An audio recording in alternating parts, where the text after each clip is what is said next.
ভাষার অপমান এবং বাঙালিদের হেনস্থা নিয়ে পশ্চিমবঙ্গ বিধানসভায় প্রস্তাব এনেছে তৃণমূল কংগ্রেস। বৃহস্পতিবার এই ইস্যুতে বিধানসভায় আলোচনা চলার সময় পরিস্থিতি উত্তপ্ত হয়ে ওঠে, যার জেরে বিজেপির 5 জন বিধায়ককে সাসপেন্ড করেন বিধানসভার অধ্যক্ষ বিমান বন্দ্যোপাধ্যায়। অভিযোগ, প্রস্তাবের পক্ষে মুখ্যমন্ত্রী ভাষণ দেওয়ার সময় শুরু হয় শোরগোল। বিজেপি বিধায়কেরা প্রশ্ন তোলেন, আমাদের বলতে দেওয়া হলো না কেন? বিধানসভার মধ্যে টেবিল চাপড়ে তাঁরা স্লোগান দিতে শুরু করেন। স্পিকার বিজেপি বিধায়কদের বারংবার শান্ত থাকার আবেদন জানালেও পরিস্থিতির কোনো পরিবর্তন হয়নি। তারা ওয়েলে নেমে বিক্ষোভ দেখাতে শুরু করেন। ক্রমেই পরিস্থিতি নিয়ন্ত্রণের বাইরে চলে যেতে থাকে। এরপরই সাসপেন্ড করা হয় বিধানসভায় বিজেপির মুখ্য সচেতক শঙ্কর ঘোষকে। মার্শালরা তাকে বের করে আনতে গেলে তিনি বেরোতে চাননি। শেষমেশ টেনে হিঁচড়ে চ্যাংদোলা করে তাকে বের করেন মার্শালরা। এই ঘটনার বিরোধিতা করায় সাসপেন্ড হন বিজেপি বিধায়ক অগ্নিমিত্র পাল, মিহির গোস্বামী, অশোক দিন্দা এবং বঙ্কিম ঘোষ, যার জেরে পরিস্থিতি আরও উত্তাল হয়ে ওঠে। এরপর অধিবেশন কক্ষ থেকে ওয়াকআউট করেন বিজেপি বিধায়করা। এদিকে ধস্তাধস্তির জেরে আহত হন বিজেপি বিধায়ক শঙ্কর ঘোষ। তাকে শহরের একটি বেসরকারি হাসপাতালে ভর্তি করা হয়েছে। গোটা ঘটনায় রাজ্যের শাসক দলের বিরুদ্ধে এক রাশ ক্ষোভ উগরে দেন বিরোধী দলনেতা শুভেন্দু অধিকারী। তার হুঙ্কার, এই স্বৈরাচারী শাসনের অবসান হবে।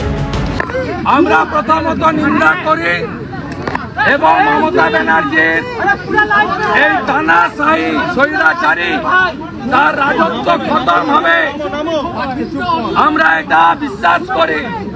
বাংলার জনগণ আমাদেরকে পাঠিয়েছিলেন বিধানসভায়।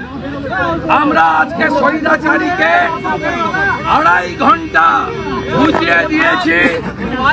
2,33,27,000 রাষ্ট্রবাদী জনগণের ভোট আপনারা দিয়ে প্রকৃত লোকদের পাঠিয়েছেন। গোটা বিষয়টি নিয়ে বঙ্গ রাজনীতিতে শুরু হয়েছে রাজনৈতিক চর্চা।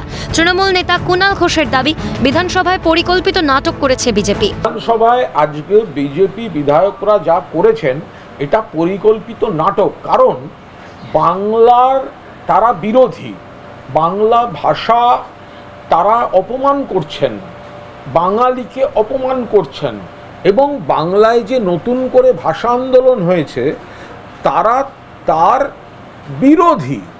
মমতা বন্দ্যোপাধ্যায় তিনি বিধানসভায় নেতৃত্ব যে প্রক্রিয়াটি চালাচ্ছেন এবং তিনি নিজে যা বলছেন সেটায় বিজেপি কোনোভাবে বাধা দিতে চাইছে। সেই কারণে পরিকল্পিতভাবে এই নাটক করেছে বিজেপি। যদিও এই ইস্যুতে স্পিকার বিমান বন্দ্যোপাধ্যায়কে এক হাত নিয়েছে পদ্ম শিবির।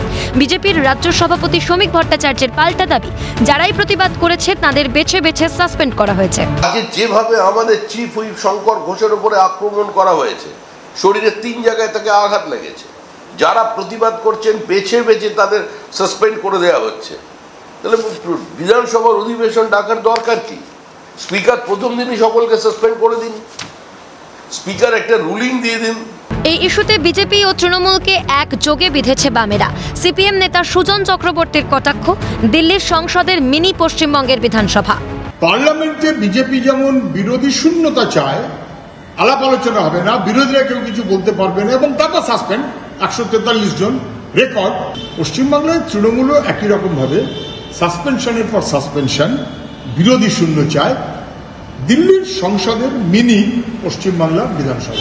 সব মিলিয়ে বাংলাভাষীদের হেনস্থার ইস্যুতে শাসক বিরোধীদের এই তরজা আগামী দিনে আরও বাড়বে বলেই মনে করছে ওয়াকিবহাল মহল। ক্যামেরায় অপূর্ব দেবনাথ ও জ্যাকি সিং এর সঙ্গে রাজা সাহা, সুদীপ্ত পাল, খালিদ জামাল ও বিপ্লব চক্রবর্তীর রিপোর্ট, ক্যালকাটা নিউজ।